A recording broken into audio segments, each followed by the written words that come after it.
রতুয়া নিউচক্র এবং বাংলা সহায়তা কেন্দ্রের উদ্যোগে শনিবার এক প্রতিবন্ধী কিশোর পেল ট্রাইসাইকেল।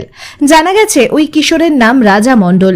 সে জন্মগতভাবে প্রতিবন্ধী, চলাফেরায় অক্ষম, কিন্তু দুস্থ পরিবারের পক্ষ থেকে তাকে চলাচলের জন্য ট্রাইসাইকেল কিনে দেওয়া সম্ভবপর হচ্ছিল না। এই খবর জানতে পেরেই এদিন রতুয়া নিউচক্র এবং বাংলা সহায়তা কেন্দ্রের পক্ষ থেকে ওই প্রতিবন্ধী কিশোরের বাড়ি গিয়ে তাকে ট্রাইসাইকেল প্রদান করা হয়। সেই সঙ্গে তার পরিবারকেও কিছু আর্থিক সাহায্য প্রদান করা হয় বলে জানা গেছে। জন্ম থেকেই আছে, হাঁটতে ফিরতে পারছে না, এখন গাড়িটা পেলাম, কিছু টাকা পয়সা পেয়েছি। কত বয়স আপনার ছিল? 16-17 হবে।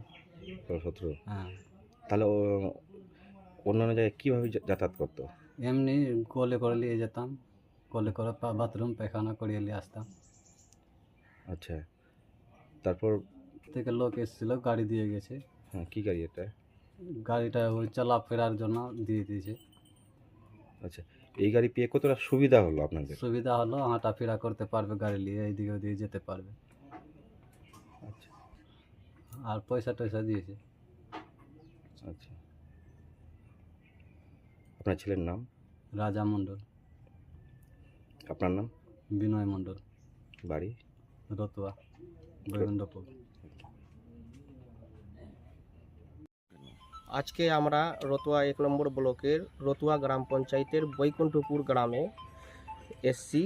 একটা হ্যান্ডিক্যাপ বাচ্চা, মোটামুটি জন্মলগ্ন থেকেই আছে, এখন প্রায় 16-17 বছর বয়স। এখনও পর্যন্ত তার কোনো গাড়ি ছিল না হ্যান্ডিক্যাপের, এবং তাদের আর্থিক অবস্থা খুবই খারাপ।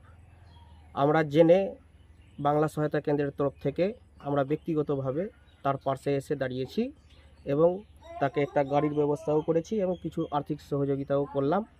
আর এরও পরবর্তীতে যদি কোনো রকমের সরকারি যদি সহযোগিতা লাগে, আমরা আমাদের যে ঊর্ধ্বতন কর্তৃপক্ষ আছে, আমরা তার এই বিষয়টি তার নজরে নিয়ে আসব এবং আরও কিছু সাহায্য পাইয়ে দেওয়ার চেষ্টা করব।